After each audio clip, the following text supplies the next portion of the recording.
You know, I go in that circle thing.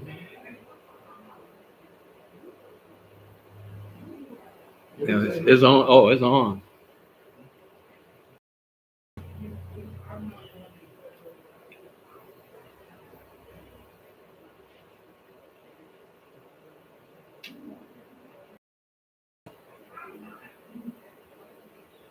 All right. Most High be praised.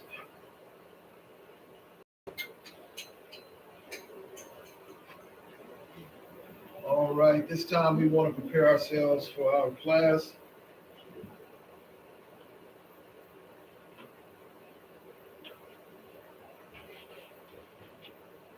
We want to say shalom to each of you that are in class with us today, and also for those of you who are joining with us live stream, excuse me, on our live stream platform. We also want to say shalom to each of you. Thank you for your presence. For those of you who are joining with us for the first time, we want to welcome you to School of Messiah Bible Institute. And the class that is in progress, or shall I say the course that is in progress, is Hebrew language. And today we are going to be covering lesson 9. And for those who need outlines, the outlines are there on the chair in the front row. That's where we always keep the outlines. I trust that everyone has an outline.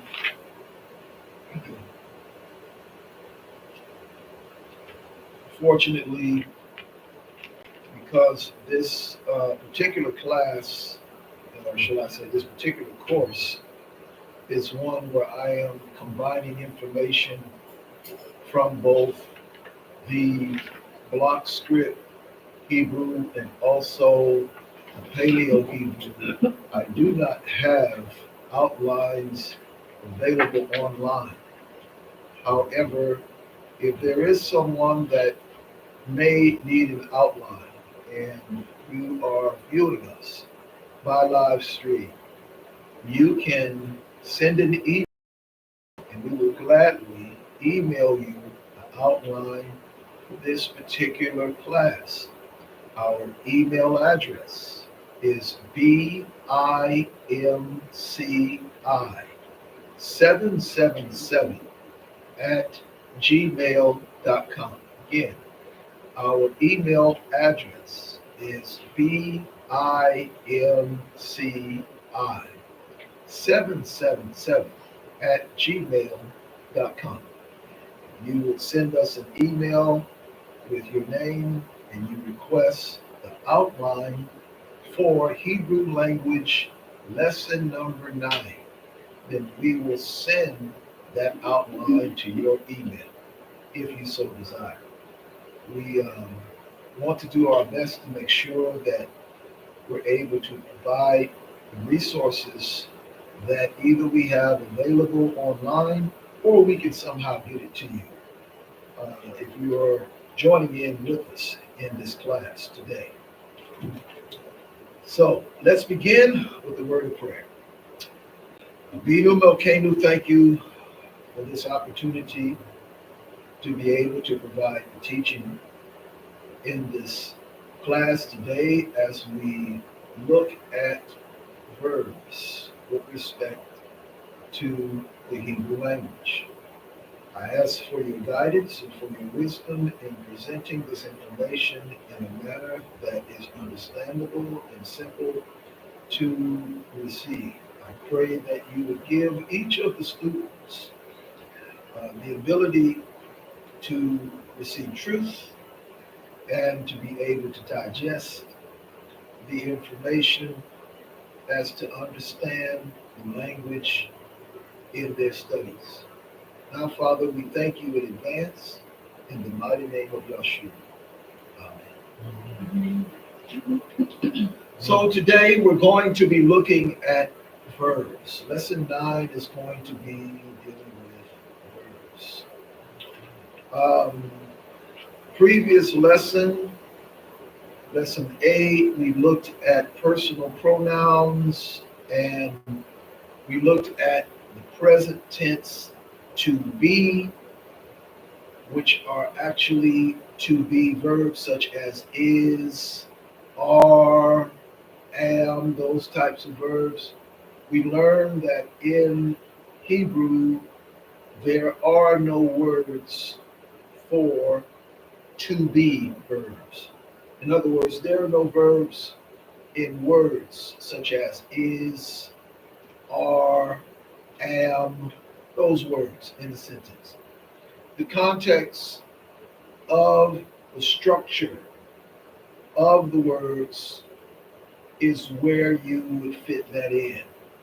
So that's what we dealt with last week as we were looking at that particular aspect of grammar. We dealt with the verb to be. In this lesson that we're dealing with today, is going to be dealing with some other aspects with respect to verbs. And we're also going to look at tenses as well. So, those of you who are watching by live stream, we do have the screen up. We hope that the screen is visible enough for you to be able to see the letters. If possible, can you expand the screen by taking your fingers and expand?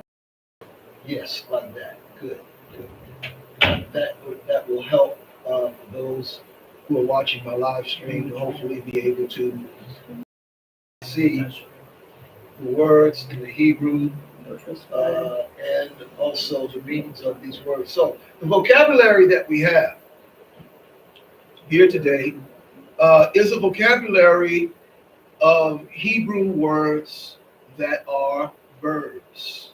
And the thing that we need to understand about the Hebrew words that are verbs, and we mentioned something about this with reference to root words in Hebrew. Root words in Hebrew are composed of 3 letters, all right?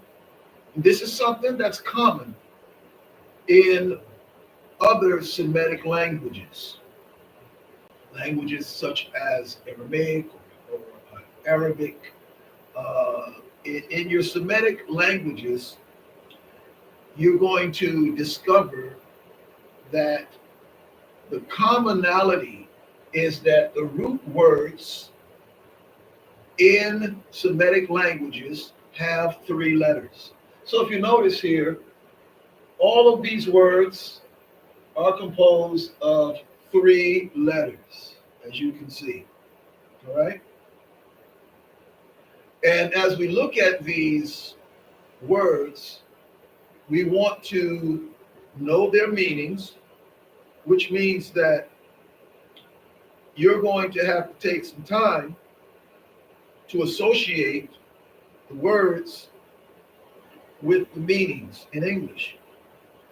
For example, the first word, and we're looking over to the right-hand side, we have the word gamar.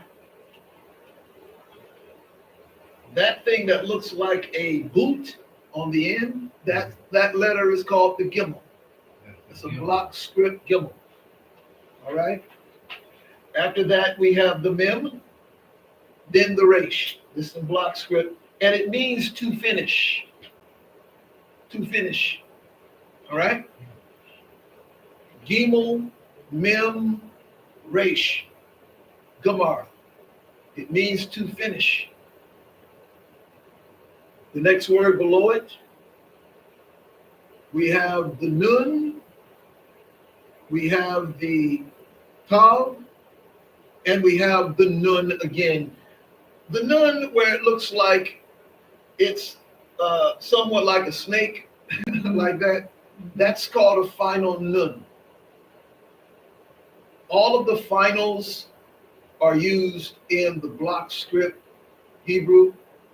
Finals were not used in the ancient Paleo Hebrew, just so you know. So you want to be mindful of what's called final letters. These are letters that are at the end of a word. They will look differently. They will have a line that just goes vertically straight down. So that's the nun, tav, and the nun. All right? And that is Natan. Natan means to give. Natan means to give. All right? Next word, we have the Sheen, Mem, and the Resh. Third word down, Sheen, Mem, and the Resh. It means to guard or to keep. It is Shamar. Shamar. Shamar. Do you remember when the Most High told Adam that he was to keep the garden? Mm-hmm. That's the word Shamar. That he was to keep the garden, to guard the garden, to guard and to keep it. Okay. Shamar. Sheen, Mem, Resh. Next word, fourth word, we have the letters Hey, Lamed, and the Dalet. No, actually, that's not a Dalet. I'm sorry. That's off. It's got a leg going down. It's a final call. Let me come and show you this. Right here, this is the Hey. That's the Hey. This is the Lamed. This here is the final cough. It's better. Try to tweak it again just a little bit. No, right there is fine. Leave it. Okay. Hey, Lamed, final cough. See how the line goes down like that? When it extends like that, that means it's a final letter. It's a cough. The cough looks like this. That's what it looks like. So it would be halak. Halak. Halak. Halak, which means to walk or to go. Then we have this word here. This is called the Samic, and we have the Nun, and we have the Resh. This right here, Samic, Nun, and Resh. Shanar means to shut. Give me one moment. I'm going to go ahead and get my board real quick. I should have brought it out. Shanar.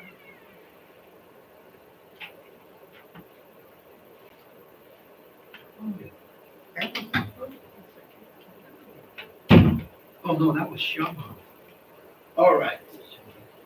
I figured I'd bring this out because I might need to write down some of these letters that are finals, like right here. This one is halak. I'd like to show you what that looks like. Yeah.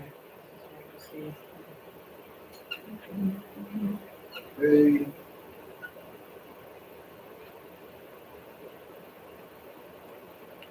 So, this is what it would look like. Here's the hey, lamed, and the cough.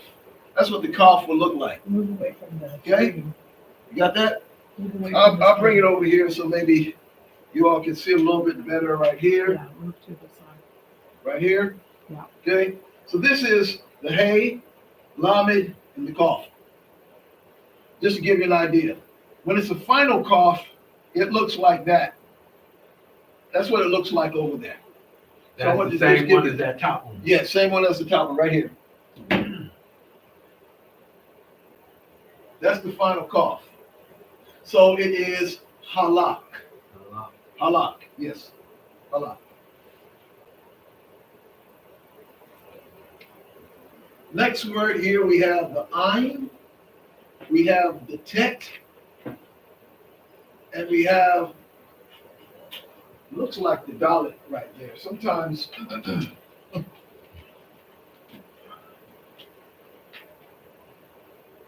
yeah, that's a dalet right there.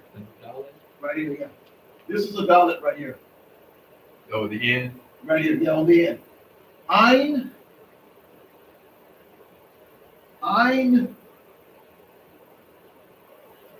Ein Mem Dalet. Ein Mem Dalet. Yeah, I have to look at this because for whatever reason, when it's up here, it's blurry. So I'm just going to keep this with me so I can get more clarity out of it. So this word is Amad. Amad. Amad means to stand. To stand. Amad. Over here at the top, Aleph, Kaf, Lamed.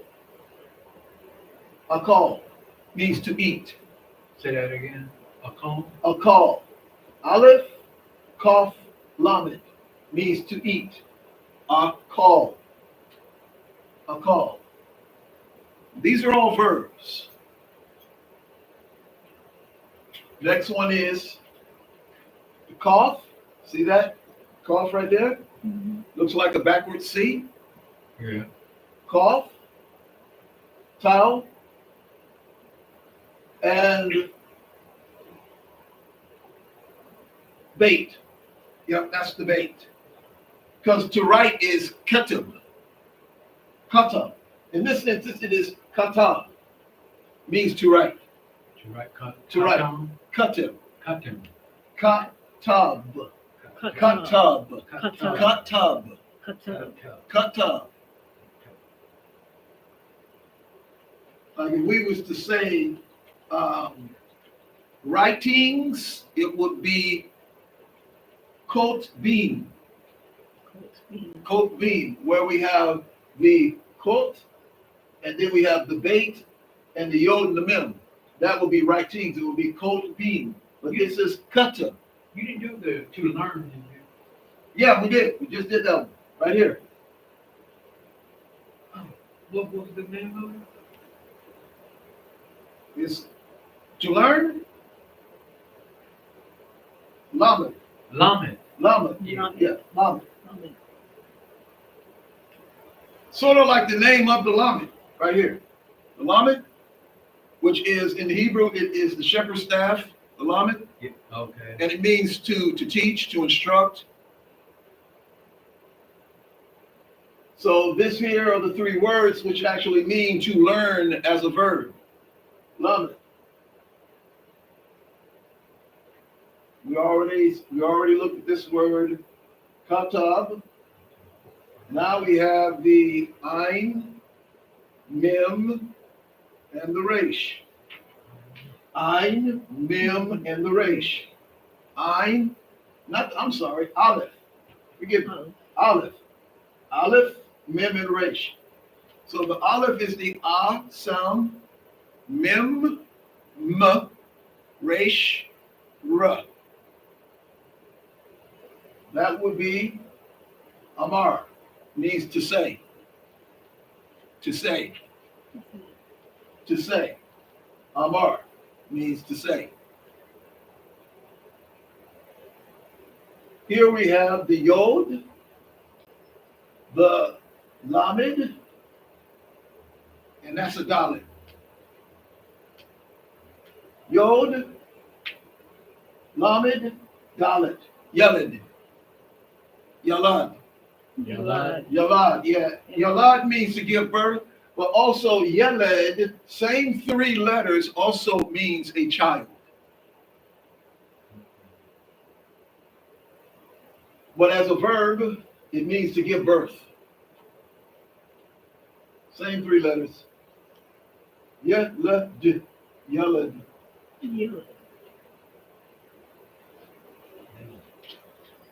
Now we have the Yod, the Sheen, and the Kaf. Yod, Sheen, and the Kaf.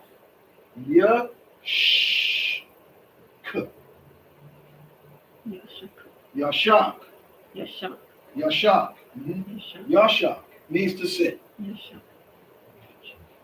Yashak means to sit. So here we have 12 words that are verbs. They all have three letters, three-letter roots. You want to get familiar with the verbs. Now, these are not the only verbs, but these are a list of verbs that you will want to get accustomed to. All right? Go ahead and scroll it up. It's a little. I want to talk about these kinds of verbs. The verbs that we have there is called the call, which means that it is a simple form of the verb. Call is a word which means light or easy. So it's basically saying is that these are simple verbs or basic verbs. That's the idea. Now we have also tenses that we want to be familiar with. Tenses. Is everyone here familiar with past tense, present tense, future tense? Okay. So in this instance, when we talk about past tense, present tense, future tense, those are tenses that are used in Western languages, like English, French, German. But in Hebrew, there are only two tenses. Only two tenses in Hebrew. And the tenses in Hebrew are regarded as either complete or incomplete. Okay? There are only two tenses in the language. Complete or incomplete. Go ahead and scroll it up.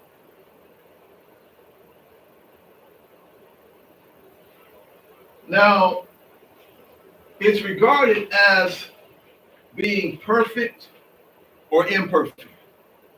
The word perfect and complete are synonymous in meaning. So the proper term would be perfect or imperfect. And basically what it means is that when you have a word phrase that expresses a completed action, it's regarded as having a perfect tense. All right? If you have a word expression that expresses an incomplete action, then it is regarded as an incomplete tense or imperfect tense. Give an example. Here you have a word, and this word means I studied. All right? Lamad ti. Lamad ti. Lamed mem dalet lamad tav and yod. This is where you get the T from. Lamad ti. Lamad ti. It means I study, or I have studied, or I had studied, or I had been studying, or I did study. Now, when you look at these word phrases, you and I would think in the English language that it is demonstrating past tense. But what it's showing us, it is representing an action that has been done. A person who has studied has completed an action. They studied. So this would be regarded as a perfect tense because an action has been completed. Does that make sense to everybody? Okay? It's not difficult to understand the difference between the tenses, so long as you're able to recognize that when you look at a word expression, you're able to determine whether or not the word expression is describing a completed action or an action that is not completed. All right? So here we're going to have an example of an imperfect tense that expresses an incomplete action. All right? So here we have Aleph, Mem, the Gimel, and the Resh. So here with this word, we have Amgar. Amgar. That's how you would say it. Aleph in the Mem, Am, Gimel, Ga, Ar. Amgar or Amgor, which would be a way of saying it. Amgor. Amgor. Okay? It means I shall shut. or I shall be shutting. Like as if to say, I will shut the door. That action hasn't occurred yet. It's an exactly. It is an incomplete tense because the action has not occurred. But this is an example of that. Okay? So, we just looked at tenses. We've looked at the perfect tense, which is a completed action. And we've looked at the imperfect tense, which represents an incomplete action. Scroll it up. Okay, bring it down just a little bit. Yes, we're going to look at number 3, active participles of call verbs. So we looked at the verbs in the previous vocabulary list, and we saw the meanings of those verbs. Now here we're looking at active participles.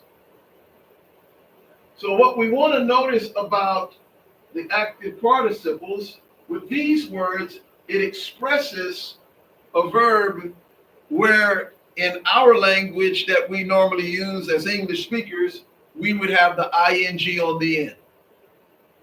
So whereas you have the word to finish, when it's expressed here, it is finishing. Finishing. Yes, finishing. Now the way that we're able to recognize that these verbs, these call verbs, are being actually active participles is by the inclusion of the wav after the first letter. See, this word here, we have the nun.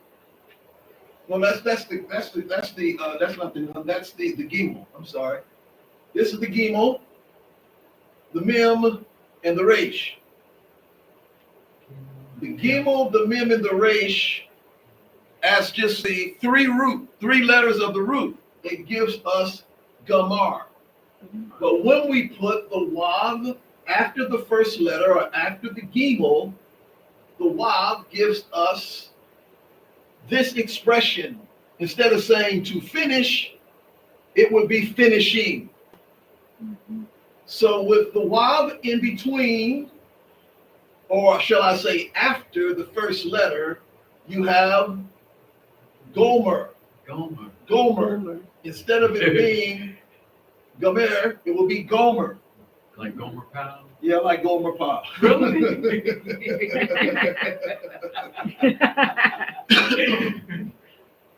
Yeah, like Gomer Pyle. Yeah. All right, I'm going to write it for you. So you can get a better visual.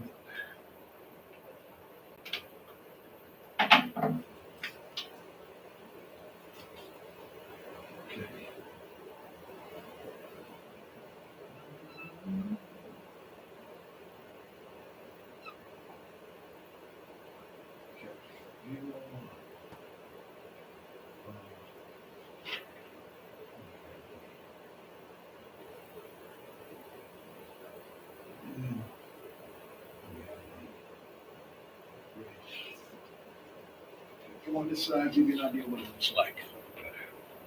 All right, so here we have the gimel. Here we have the wav, the mem, and the resh. Go, mer, or go, mer. Anytime we stick the wav in between, the wav acts as a vowel of either the O or the U. In this instance, we look at it as the O. What we note is that when we look at the nikudot, the vowel designations, even though I'm not really focusing on the vowel designations, for this, when you have a dot over the wav, it gives you the O sound of the wav as a vowel. All right? Mm-hmm. Now, in all of these verbs, for to give, it was the nun Tau in the nun, which would be Natan. With the Wav, after the nun, it is now Notan. No time. All right?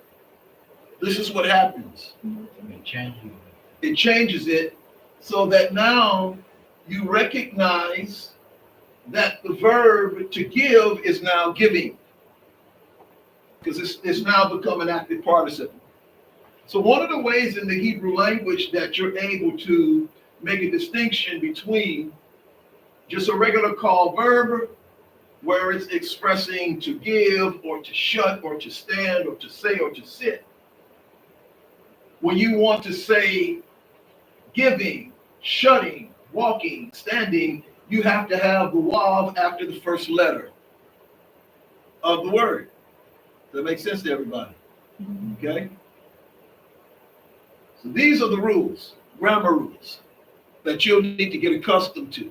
So when you go and you look into Hebrew text of the manuscript, and you see this word right here, or you see this word right here, and you see that, okay, I see the three letters that are there, but I see the wav right after it, you'll know that this word is not to shut, but shutting. Okay? Does that make sense to everybody? Because of that. Because of that wav. Okay? All right? And I'm going to read this here. These Hebrew words are active participles, corresponding to the English present participles ending in ing.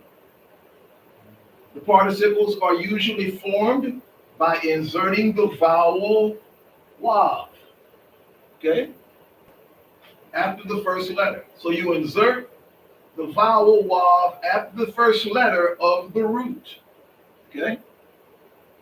So when you look at a word and you notice this, you notice the wav is smack dab in the middle here, you recognize three letters of the root, then you know, okay, this word means, in this instance, standing.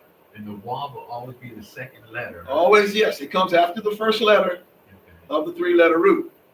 See in each of these? See the place where the wav is? Yeah. See the place where the wav is? Okay? Okay? So that's what you want to be mindful of in this, so that you'll recognize that there's a difference with the verbs. As I said, this is a part of the grammar. So you're not going to just get it today, but that's why you have to go over the information. You need to write, practice writing, do the homework. When you do the homework, struggle through it. If you're struggling with the homework, then jot down some questions to present to me, and I can help you with that. But it's important that you go through it and you work through it so that you'll be able to get it. All right?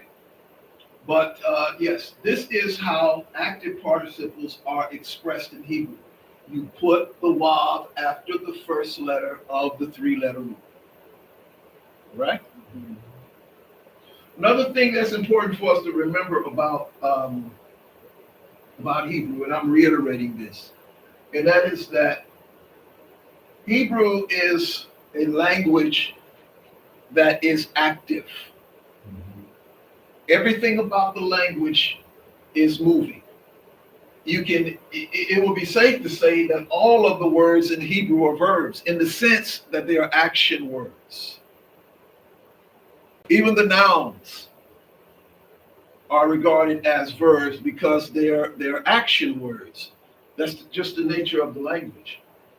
But as far as proper verbs, in the sense of what we're looking at here, you'll see the three-letter roots.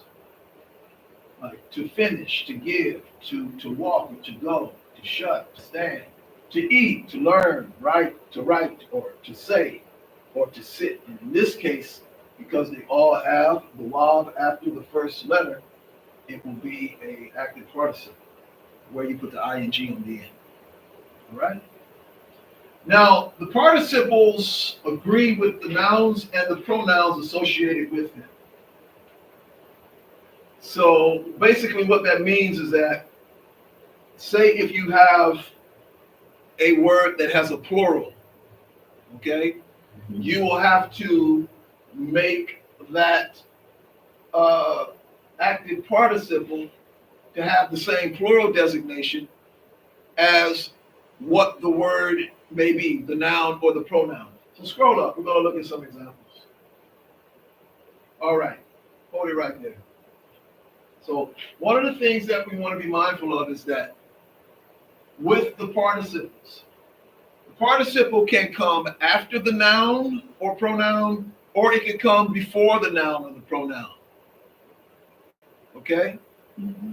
So we're going to look at this sentence here. The man is walking. We already know the to be verb is not there in Hebrew. Right. Okay, so it's just taking into account that for us English speakers and thinkers, that we would put it there because it makes sense. You know, literally in Hebrew, it will be the man walking. But that still sounds the same. Okay, but you get the point? Yeah. All right. So over here is where we have the Hebrew for the man is walking. Right here we have Haish, ha. How many of you remember when you put the hey in front of a word, what does that mean? When the hey is put in front of a word, what does that mean? Come on, you don't know what that means? Masculine? No.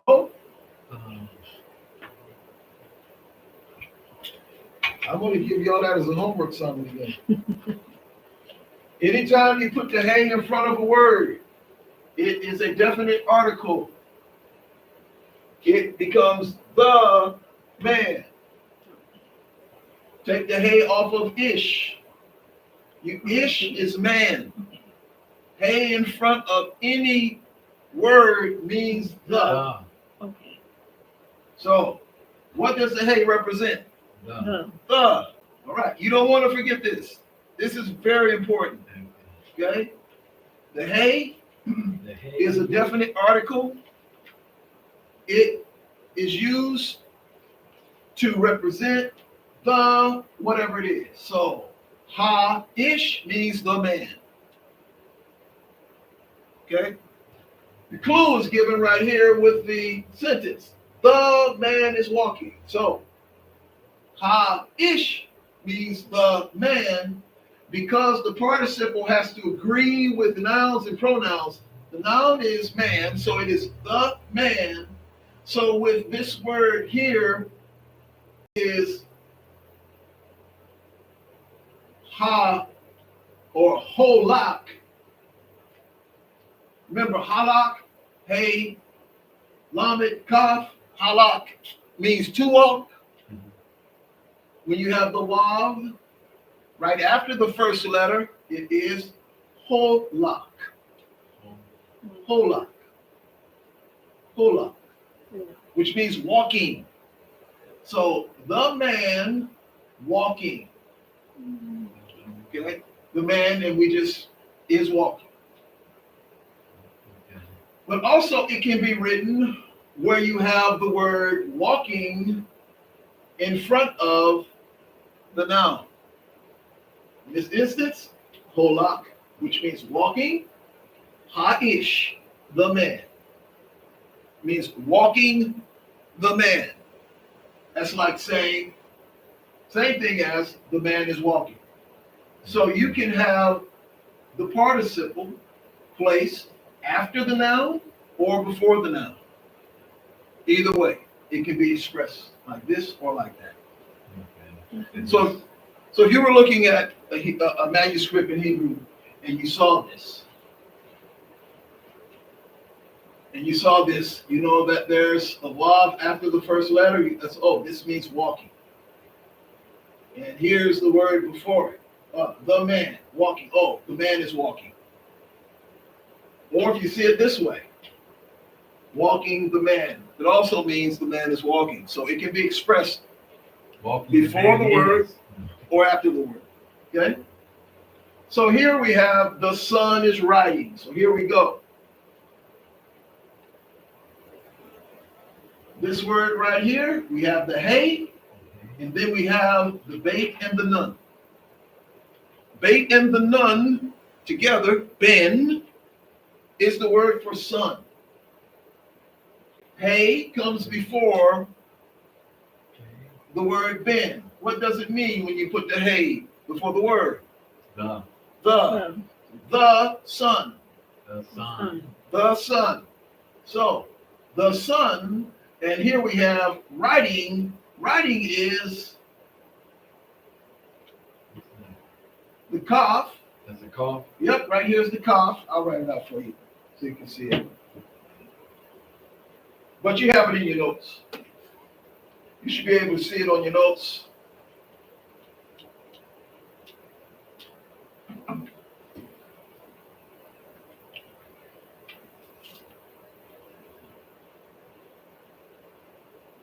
Kaf,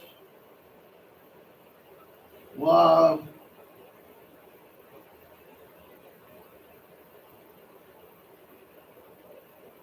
Tav,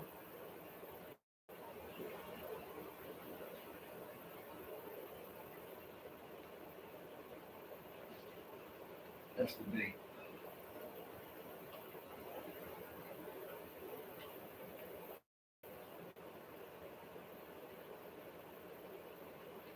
So here we have the kaf, the wav, the tav, and the bait. Without the wav, this would be ketub. Here we have kotab. Kotab. This is the bait. Bait. Kotab. Kotab. All right. Kotab. This is not a mem. This is a bait. Okay. All right. So this word here means writing because we have the wav right here after the first letter. So we have ha ben kotev. Ha ben kotev, which means the son writing, or the son is writing. Okay? And then we see it also over here. Kotev ha ben, which is writing the son. So it can be expressed. It can be expressed in two different ways. All right? So we already showed you what this word looks like here on the board. We showed you that. And here we have ha ben, which is the son. Did everybody catch that? Mm-hmm. Yeah, sure. All right. Yeah, sure. The camera wasn't here. All right. For those who needed to see it, Come over. but you need to bring it over so we Yeah, can show that's that. what I mean, right there. Kaf, wav, tau, bait. Huh? So what we find here is that when we are putting these sentences together, you can have the participle after the word, after the noun, or before the noun. In each one of these, it's being expressed, like the boys are learning. So over here, you have ha. Ha means what? You have the, right, the. We have yod, lamet, dalet, the yod in the mem. Yaladim. Yaled means boy. All right?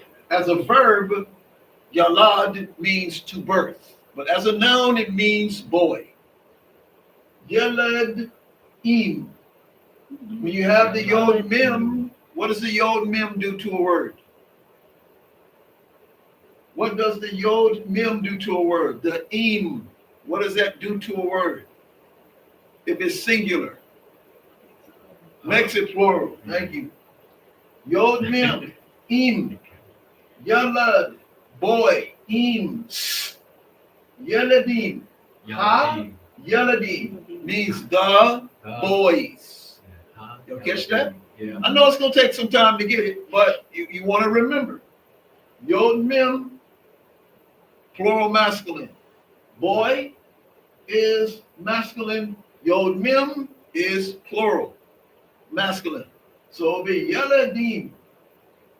And over here, for learning, we have the Lamed, the Mem, and the Dalet, which would be Lamad, which means to learn. With the Wav in the middle, it's Lo Medim.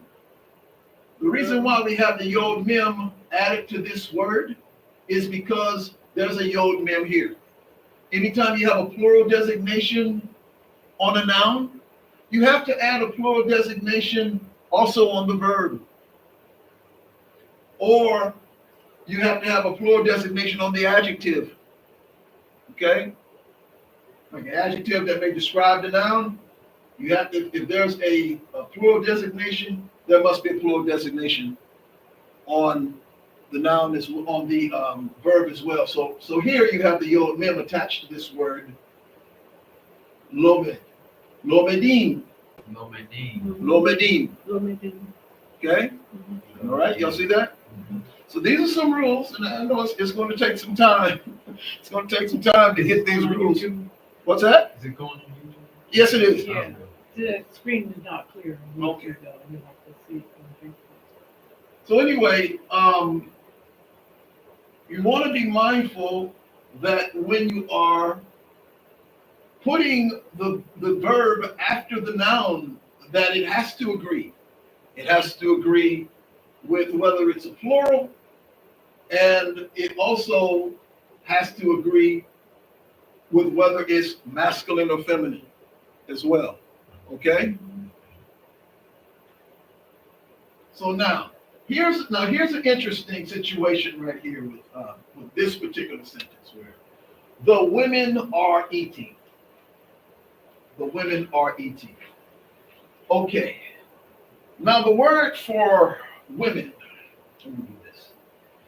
Here's where you have what's called an irregular noun. Everybody say irregular noun. Irregular noun. Okay. There are some nouns that are irregular, which means that they don't follow the normal pattern. Like we've learned that when it comes to plural masculine or plural feminine, a plural masculine has the Yod Mem giving the im on the end of a word. All right. The plural feminine has the Wav Tav, which gives you the Ot sound, like oatmeal, oat. All right. So for a plural word in the feminine, it would end with the Wav Tav, Ot. But there are irregular nouns in the plural that don't follow the pattern. So there's some situation like that. One of those is the word women. Okay? So I want to show you what that looks like.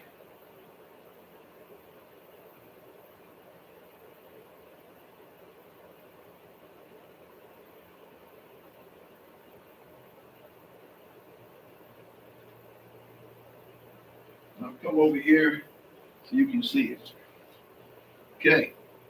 So this word in the block script is the word for women.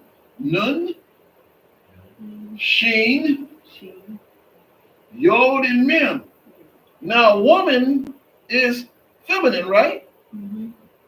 But the Yod Mem is a masculine plural ending, right? Mm-hmm. In this case, when you are saying women, plural for woman, it doesn't follow the same order. Because normally you have the Wav. Normally you have the Wav Tav, which is this. This is the feminine right here, the Wav Tav. The walk top. The Wav Tav is feminine plural. Okay. But for the word women, you have the eem on the end. You have a masculine plural designation for women. So this is regarded as an irregular noun. Okay? There's some words where when it comes to the plural endings that they're irregular. Like the word for fathers. That's another instance. The word for fathers. Ab is father in the singular sense. The aleph and the beit. Y'all remember that? Mhm. But if you say fathers, you wouldn't say abim. The way you say fathers is abot, where it would have the wav tav on the end. That's also an irregular noun. Now, we didn't spend a whole lot of time going over the irregular nouns, but they are in one of your lessons. I believe if you go back to lesson number 6, I believe it's in that particular lesson. Look up irregular nouns. You want to get familiar with those. Those are like what we would call your exceptions to the rule. Okay? Yeah. They're exceptions to the rule. So in this instance right here, this is going to look kind of strange because it's like, okay, we're supposed to follow these rules of having the same plural designations for both the noun and the participle. So here we have the women are eating, okay? Here we have the word ha-nashim.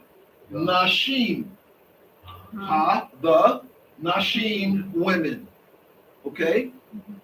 Now, this word, nashim, it ends with the masculine plural designation, but the word is still regarded as a feminine word. Right. It's still regarded as a ending. feminine word. With a masculine ending. Okay, even though it has a masculine ending, it's still a feminine word because women are feminine. So when you have the participle over here, I want you to notice, eating is okelot. Remember, akel is to eat. O, we have the wav after the aleph, because it's eating, it would be okel. This word right here, okel, is eating, but the designation on the end with the wav tav has it as a plural, because the plural designations have to be the same. But because this word here is feminine, there has to be a feminine designation on this participle. So it looks strange. Here you have the eem here and the oak there. Okay? But the reason being is because of the rules. Even though this is an irregular noun, because it has the yod and the mem, it's regarded as an irregular noun, but it's still a feminine word. So the participle that follows it has to have a feminine plural designation, because you have to have the plural designations on both the noun and also the verb. It has to be there. They have to agree. But in this case, it looks strange because you have eem here and oat there. And we're accustomed to, if we have the yod mem here, we have the yod mem there. Does that make sense to everybody? Mhm. So with the irregular noun, the irregular noun is feminine because women are feminine. No doubt about that, right? Right. No doubt about that. So even though it's an irregular noun and it has the yod mem on the end, given the plurality, you still have to follow the feminine designation for the plural designation on the participle. So then, in this case, you have a different kind of situation, Yeah. which is different from here. Here you have the eem. on both. Okay? Everybody see that? Mhm. Does anyone have any questions about that? At the end where it's masculine, is it because it's men at the end? Is that What why are it's you like talking that? about right here? Yeah, no, how it says a woman. Okay, here, now, first of all, are you referring to this particular noun? Or are you referring to the other words where it is a masculine? Like with the boys is masculine. So you would have the yod mem. And so because boy is masculine, you have the yod mem. This is not an irregular noun. Oh, okay. Yeah, this one is an What's the exception to Hebrew- the rule. What's the Hebrew word for women? Do you know the Hebrew word? I just told you. No. Nashim. Nashim. I'm just, Nashim. I wanted to hear it, Nashim. Nashim. Yeah. Okay, Nashim. Nashim. right. Nashim. I think her question was because in English, you see how it has the men in it. Yeah. Well, but that's English, so it's That's not English, yeah. necessarily. Yeah, it's It different. won't apply Okay. so much. But I can see your line of thinking because of that. Yeah, so and as I said, there is a page in the previous lesson which has your irregular nouns. These are words where it has, like I said, the word for fathers.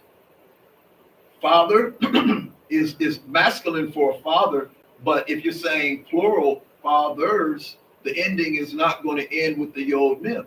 It's going to end with the wav tav, which is a feminine plural ending.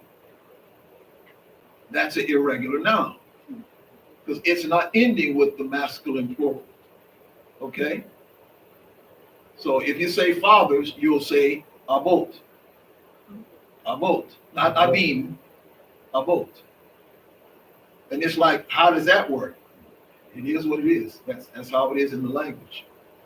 In this case, with women in plural, it's the same way. It has a plural masculine ending, but it is regarded as a feminine word. So if you have a participle in this instance, or if you have an adjective, say it was an adjective like the word black or something, all right? Like saying the woman is black. You would say shekar is the word for black in Hebrew. You would say shekarot. It would be hanashim shekarot. Shekarot. That means the woman is black. Okay? And the reason why the adjective would have the ot on it is because it has to use the feminine plural designation. Even though this word for women has the yod mem, it doesn't matter because the word in and of itself is regarded as a feminine word. Verbs, adjectives have to have a feminine plural designation on the end of it. Does that make sense to everybody? Okay, so these are some of the rules, and it takes time to get used to it. You know, it's the same as if you were learning English and you were trying to figure out how do you get the sound of F from GH. You know how you say enough, and it has a GH on the end. How do you get F from GH? It's a rule. Yeah. You just accept the rule. You understand what I mean?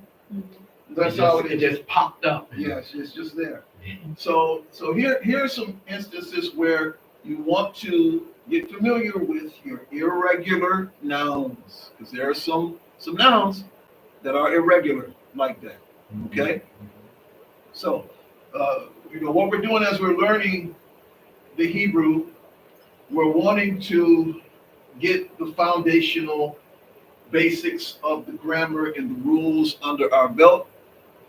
And also we want to know how to use the definite articles, because I'm going to always be asking you what this represents. When we have the hey in front of a word, I'm going to ask you. I expect you to know. Oh, yeah. Okay? Like if I was to ask you, because we're basically at the end of this is the end of the lesson, but there's a couple things I wanted to go over. You know, the letter Wab. Do you all remember if you put the letter Wab in front of a word, what that represents? Just give you a little review. Anybody remembers? You put the Wab. The Wab. If you put the Wab in front of a word, what does that represent? If I did this.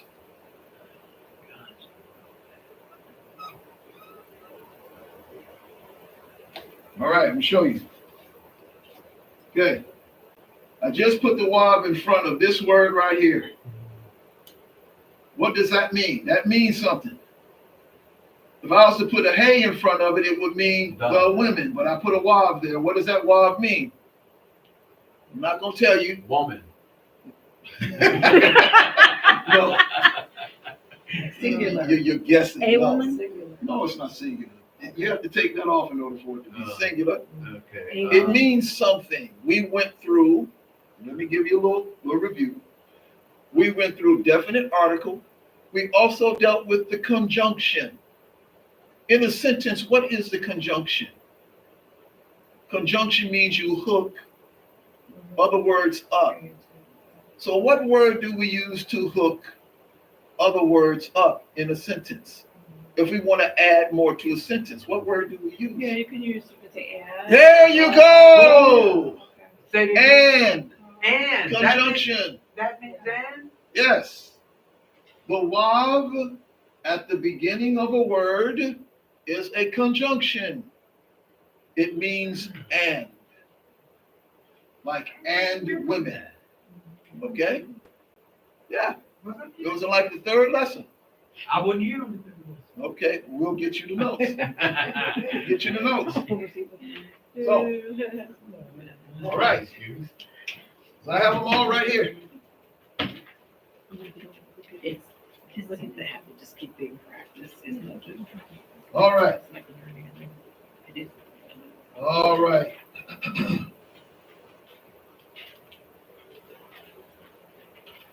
So what you want to do, you want to remember the definite articles, which is the hey. You want to remember the conjunction, which is the and. You want to remember that. Those are all very important as you're going through. We dealt with plurals, yeah. Lesson 5, we dealt with nouns, with adjectives, plurals, and definite articles. And when we dealt with that, that's in lesson 5, we also looked at the also irregular forms of nouns are also in lesson 5. So lesson 5, you want to go to lesson 5 and you want to look up that lesson. That will deal with irregular forms of plurals. Okay?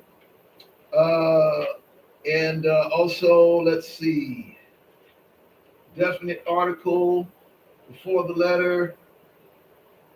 Yeah. So anyway, I wanted to just go over that because those are some things that we dealt with in the earlier part of the course. And those are things that you want to know, like the back of your hand. You need to know what to look for when you see the hey in front of a word. That means the. If you see the wab in front of a word, it means and. Okay? Those are some things you want to remember. So go over, I want to suggest you go over your lessons. Just review it, go over it, and think about what that is. And then when you start looking at the sentences, you will see, okay, the wab is in front of this word. It means and then whatever the word is.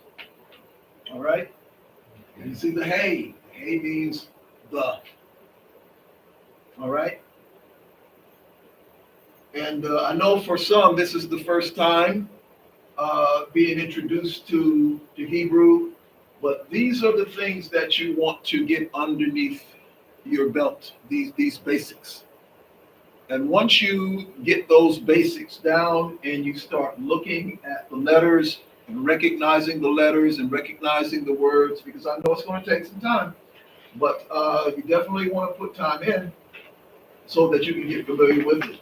That way, when you go and you are studying, even if you're going into, say, like you're looking at an interlinear, where it has the Hebrew text and then it has the translation below it, that may be a way to help you, so that when you're looking at the Hebrew text part of it, you'll see, oh, the wav is here and the word is here. Oh, okay. It might say Wa Yahshua. It means and Yahshua. Okay, you'll see that. So that helps you to be able to recognize how to read the Hebrew and to understand it. All of it is step by step. I don't expect you to know it all in one shot, but you have to put the work in.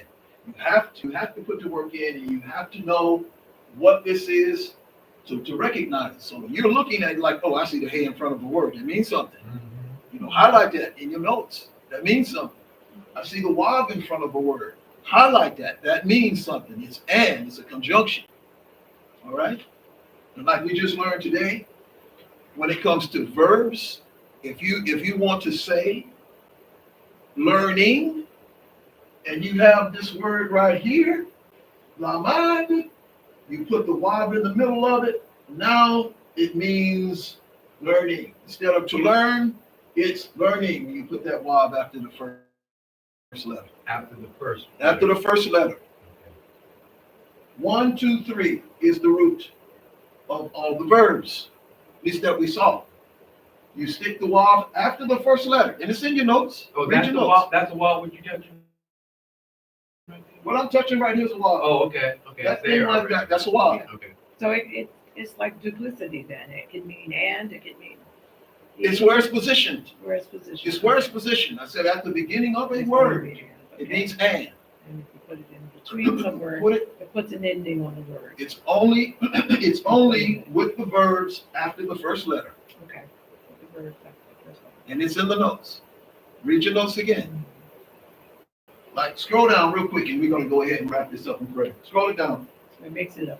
Scroll, no, no, scroll down it this way? down. Yeah, It makes scroll it it down. future. Right here. Right here. Yeah. See how you have it right here? Wav, wav, wav, wav, wav, all after the first letter. Yeah. It's not about just placing it anywhere. It's not about placing it just anywhere. In this instance, where you have verbs, verbs are 3 letters, 3-letter roots are your verbs. So when you place it after the first letter, that's going to change this, which meant to finish, to finishing. All right? So that's all we covered. Any other questions? So we covered verbs today. We covered call verb, which is a simple. It's called a simple or easy verb. We also dealt with tenses.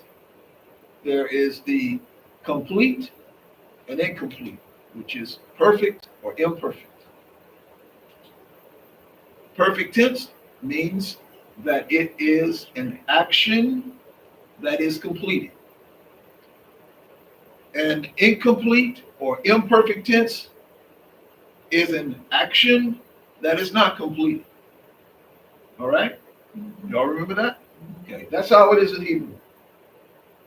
Similar to past, present, and future, but it's not described as such.